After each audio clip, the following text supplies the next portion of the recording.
Hi guys, in this coming video, we are talking to Maheen Taseer and Shahbaz Taseer. The interview is absolutely fantastic, and because of the longevity of it, we're talking about their entire journey.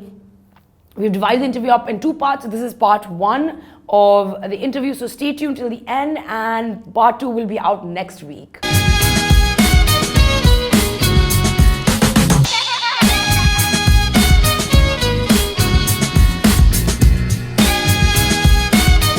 Hi guys, welcome back to Momina's Mixed Plate, and I have a really interesting segment for you today because the guests that I have actually not been on screen together ever since my actual guest has come back. Like, I have Shahbaz Taseer and Maheen Taseer in the studio with me today. You all know Shahbaz's story. He was kidnapped by the Taliban in 2011 in August, and then in March 2016 he escaped and came back home.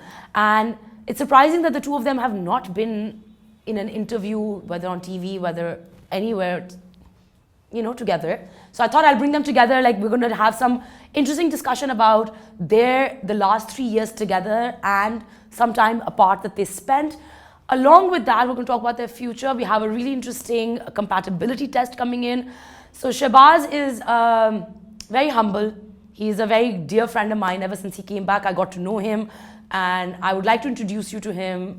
He's looking quite incredible right now. And very humble at the moment. Only because you said humble, I'll take the jacket off. Yes, please do take it off, because this is the height of humility.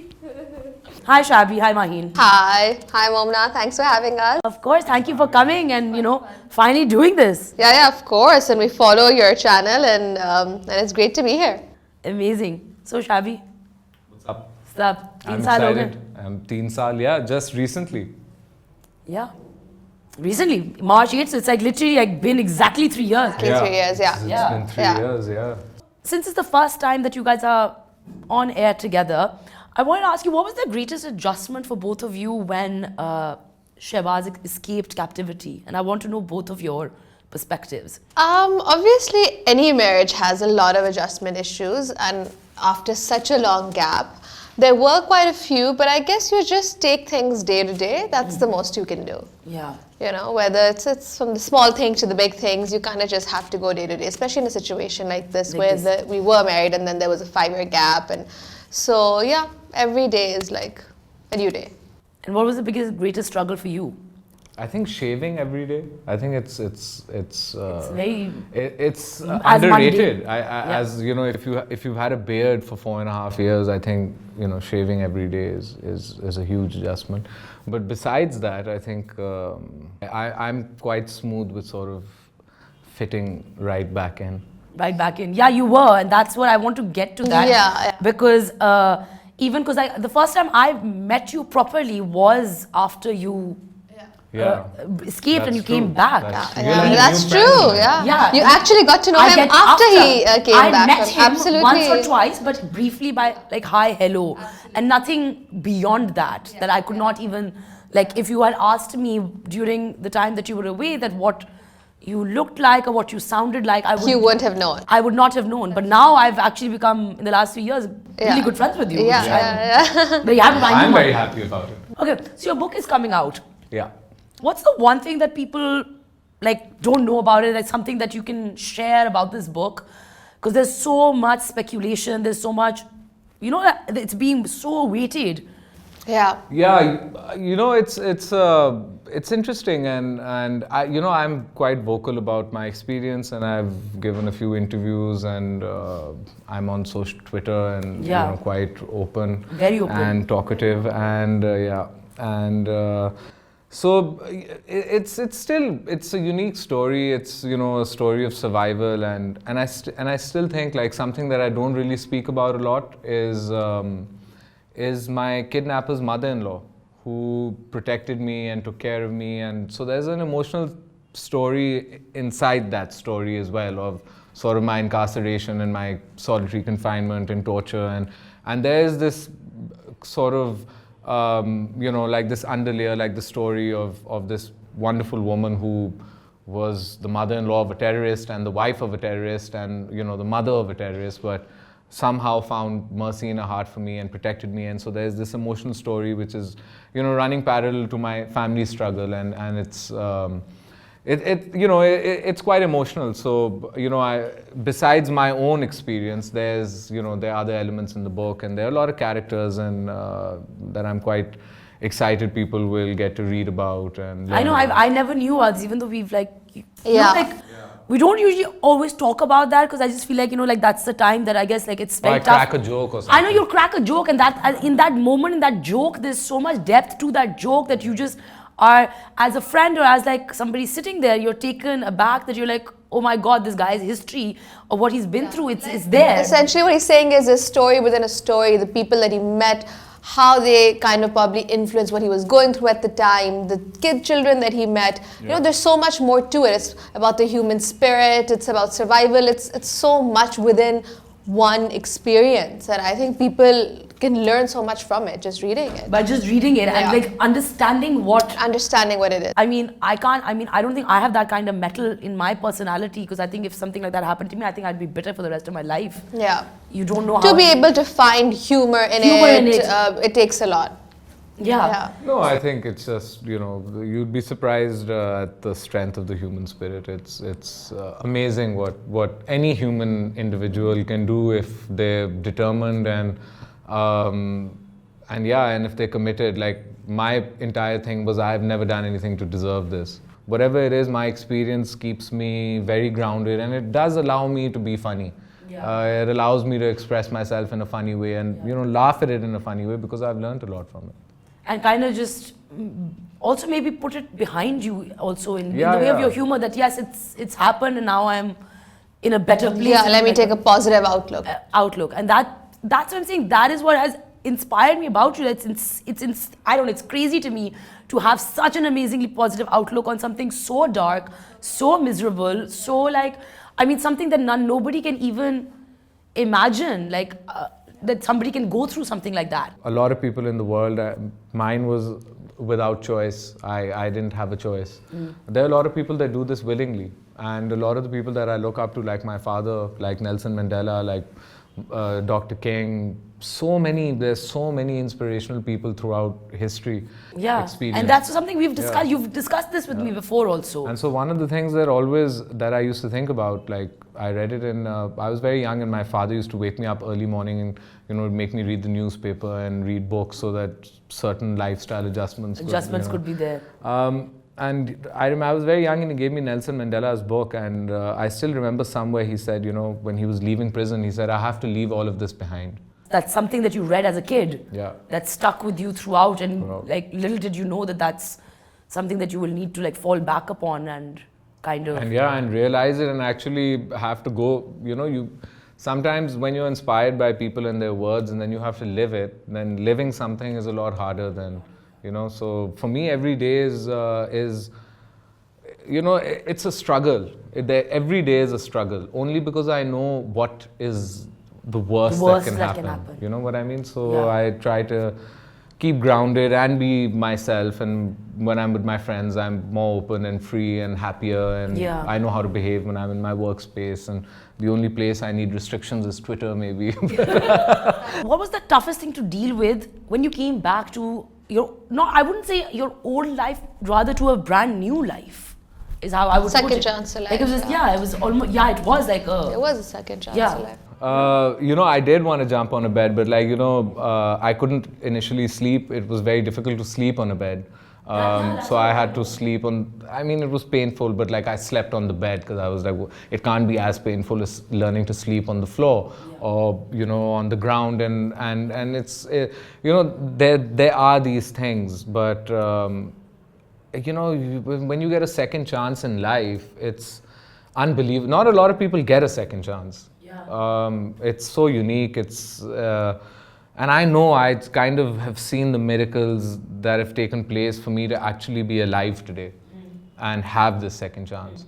So one of the things about taking that chance is letting go of a lot of regret and not looking at it as, I mean, it is a very dark period of my life, but it's over. And you have to move on. And it's something I learned from my father. He went through solitary confinement and he's had ups and downs in life, and I've seen it for 27 years of my own life. I've seen his ups and downs and his struggles, whether it was in business, whether it was in politics or personal. And he would just, pick himself up, dust himself off and move on. And it's kind of something that he's put in all of his kids. And mine, for you as well, it was a very, very, very dark period in your life. So once Shabby did come back, what was the because it was 5 years apart and you were waiting for your husband to return.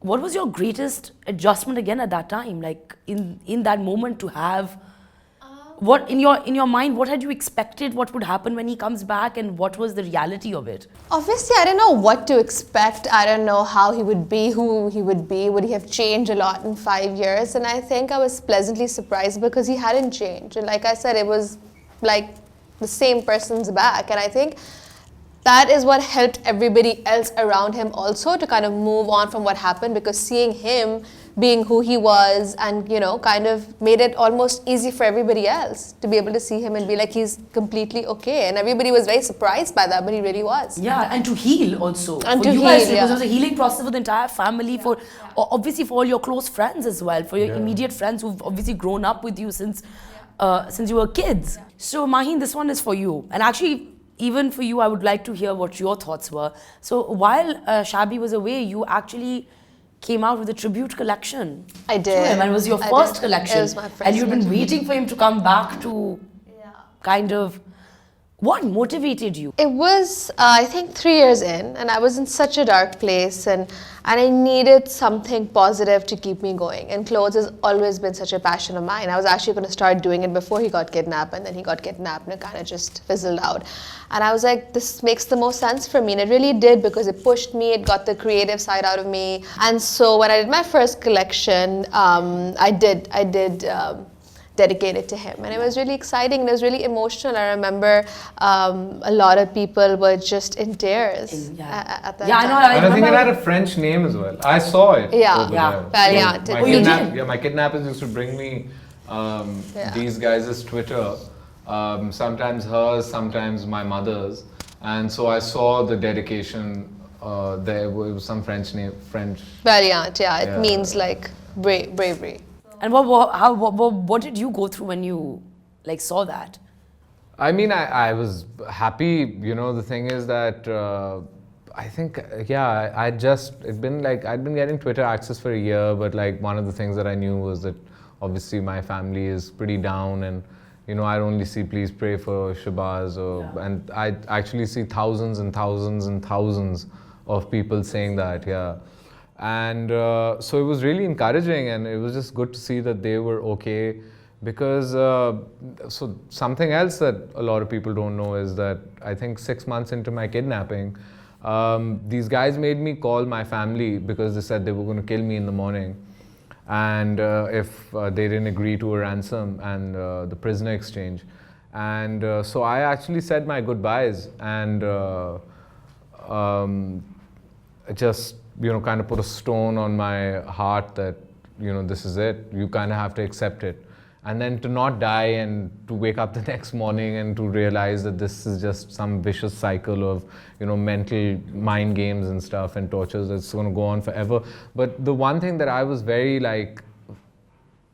happy about was that at least in a moment where I thought that I was going to die, I from the bottom of my heart conveyed whatever I felt to my wife and my mother and my brothers and sisters and my family, and kind of said my goodbyes, and with a little bit of maybe self-respect. If somebody puts a gun to your head or a knife to your throat, it's natural to beg, and not very natural to not beg and say goodbye and say be strong. And I thought that I did my part at that time.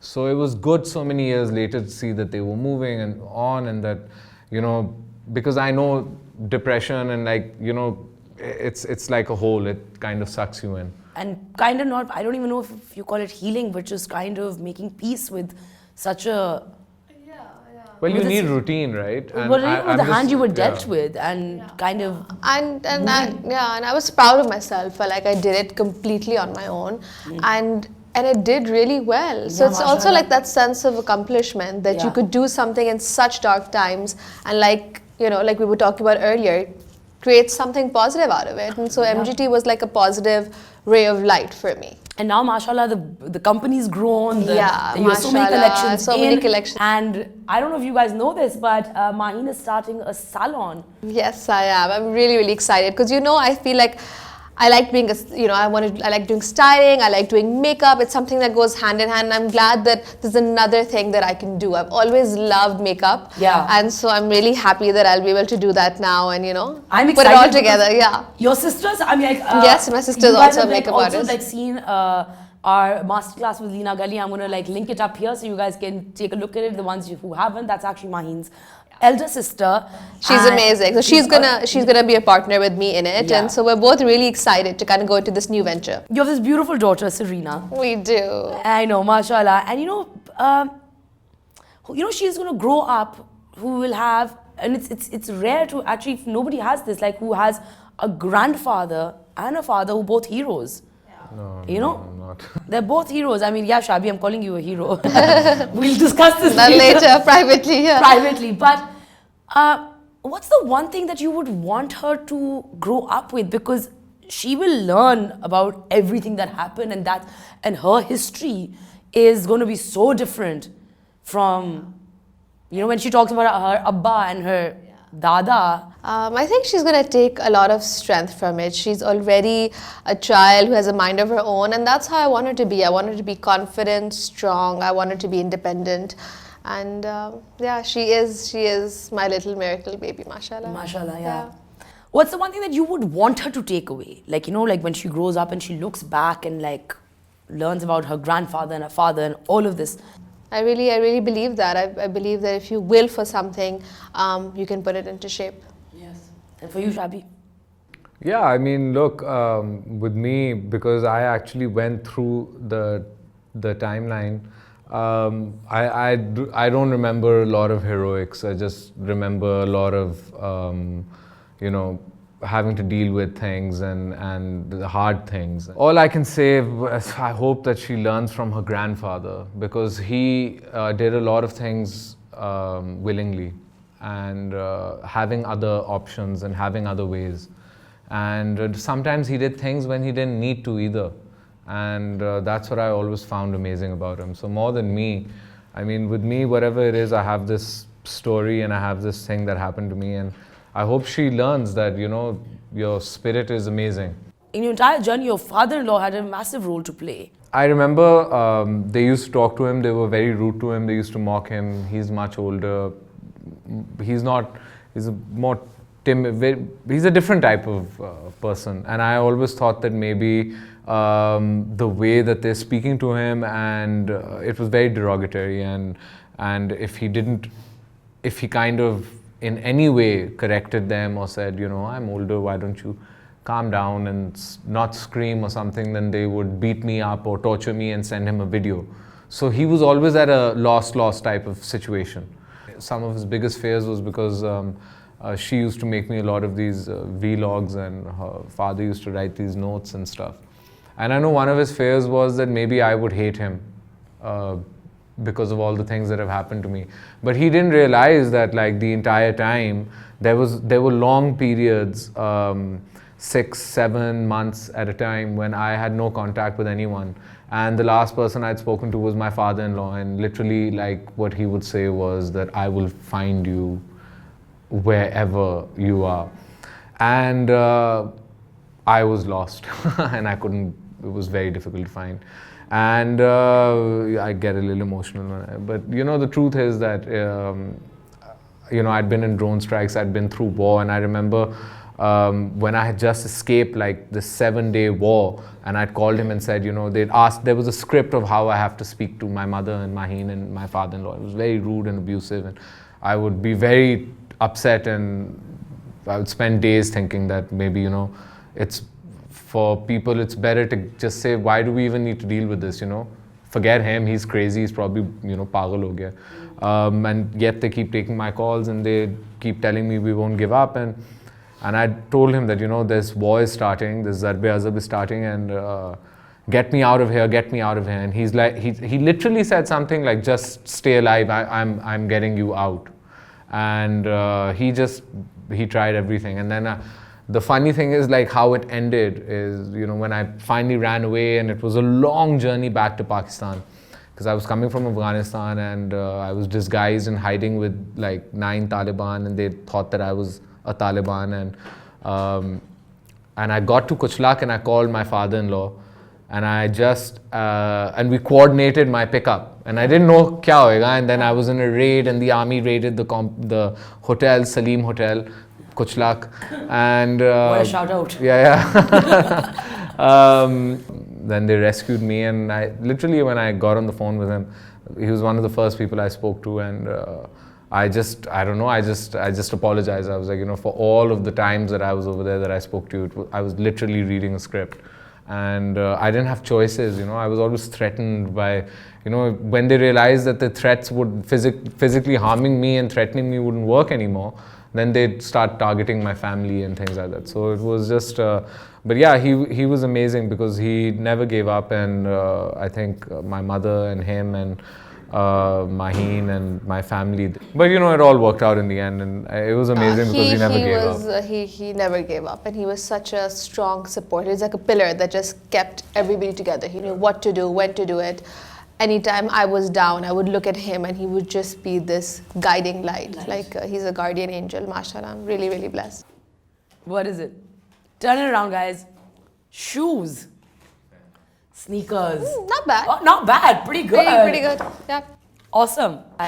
You're sitting quite not unlike yourself.